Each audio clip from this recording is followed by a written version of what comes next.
네, 국민의힘 수석 대변인 황보승희입니다. 세 가지 저희 논평을 발표하도록 하겠습니다. 6.15 공동선언 21주년, 평화는 나로부터 시작된다. 지난 주말 G7 정상회의에서 각국 정상들은 한반도의 완전한 비핵화와 북한의 불법 대량 살상 무기 및 탄도미사일의 완전 폐기를 촉구하는 내용을 공동선언문에 포함했다. 사실상 이 정권이 목표로 했던 한반도 평화 프로세스가 아무런 성과를 거두지 못했다는 방증이나 다름없다. 오늘로 6.15 남북 공동선언 21주년이 되었지만 한반도가 처한 냉엄한 현실을 애써 외면하는 이 정권 덕에 오히려 평화의 시계는 거꾸로 흘러가고 있다. 도보다리를 건너며 마치 당장이라도 평화가 찾아올 것 같은 꿈에 빠졌지만 북한의 핵개발 의지는 단 한 번도 꺾인 적이 없었고 남북 관계는 오히려 후퇴를 거듭했다.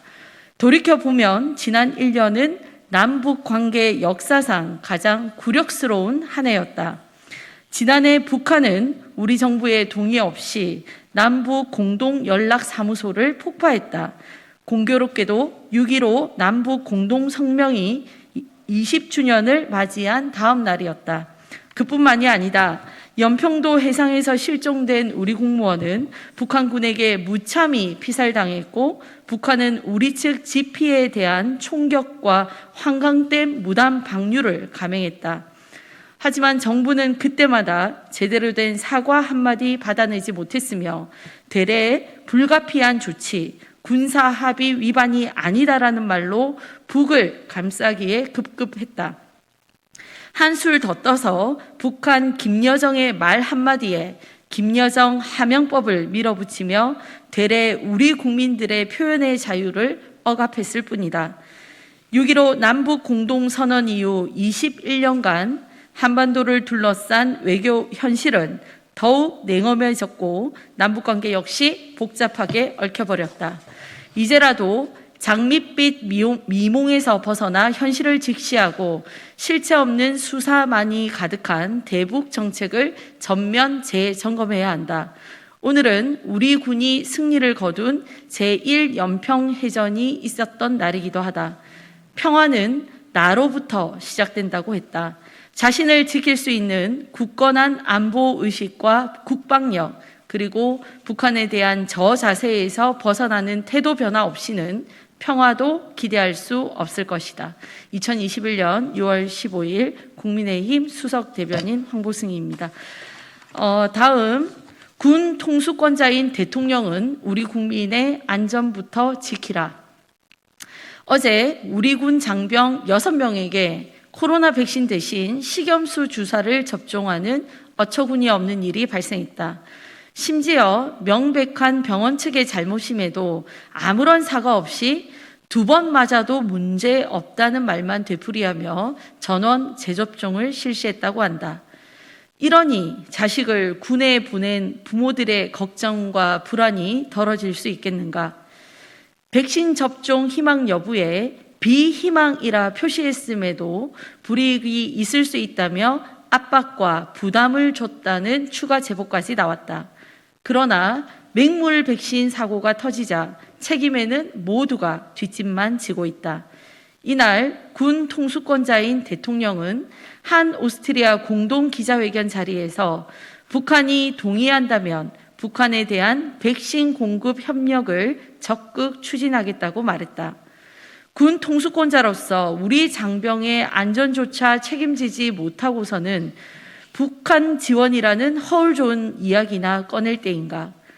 성추행 피해자인 부사관은 군의 조직적 회유와 압박, 은폐 앞에 억울한 죽음을 택했고 호국 영웅인 6.25 참전 용사들은 문재인 정부의 홀대로 약간마저 제대로 지원받지 못하고 있다고 한다.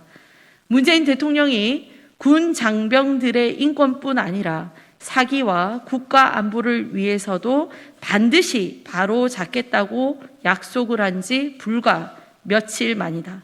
지켜야 할 것은 우리 국민이다. 어제 국민의힘 지도부는 첫 공식 일정으로 국립대전 현충원을 찾아 내일을 준비하는 대한민국은 숭고한 희생과 헌신을 잊지 않겠다고 국민 앞에 약속했다. 국민의힘은 우리 장병들이 안전하게 군 복무를 마칠 수 있도록 노력하는 것은 물론 나라를 위해 헌신한 이들에 대한 감사와 경의의 마음으로 합당한 예우를 다하기 위해 최선을 다할 것이다. 2021년 6월 15일입니다. 사법부 독립성을 훼손한 것은 물론 공직자의 도리도 갖추지 못한 김명수 대법관은 즉각 사퇴해야 마땅하다. 문재인 정권에서는 주포기 법무장관 자리에 앉아 국민들에게 법 정의를 이야기한 것도 모자라 대법원장은 기본적인 공사 구분조차 하지 못하며 법 정의를 무너뜨리고 있었다. 김명수 대법원장의 며느리가 속해 있는 기업의 법무팀이 그것도 관련 재판이 끝난 지 얼마 되지도 않은 시점에 공관에서 만찬을 즐겼다고 한다.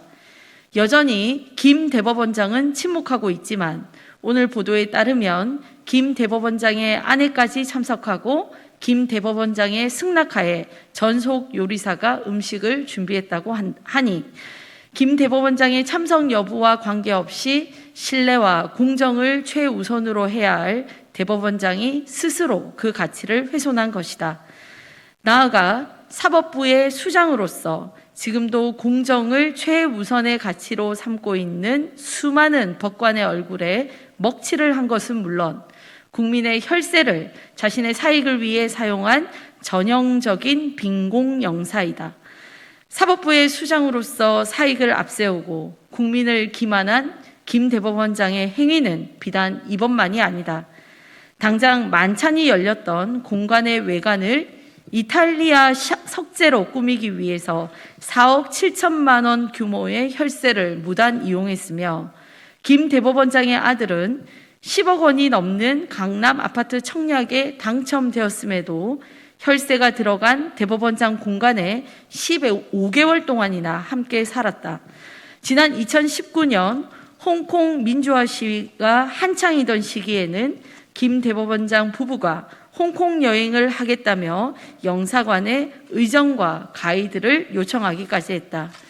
이쯤 되면 꼼수 사과문으로 거짓말을 하고 김미리 판사를 방패 삼아 정권에 불리한 울산 선거 개입 사건을 4년간이나 뭉갰던 사법부 독립 파괴 이전에 공직자로서의 최소한의 자격조차 갖추지 못했다고 봐야 한다. 오늘 국민의힘은 김 대법원장의 법치주의 파괴는 물론 숱한 불공정 행위가 담긴 비리 백서를 공개했다. 최소한의 양심이라도 남아있다면 김 대법원장은 국민 앞에 사과하고 즉각 사퇴하는 것이 마땅하다. 2021년 6월 15일 국민의힘 수석대변인 황보승희입니다. 네, 감사합니다.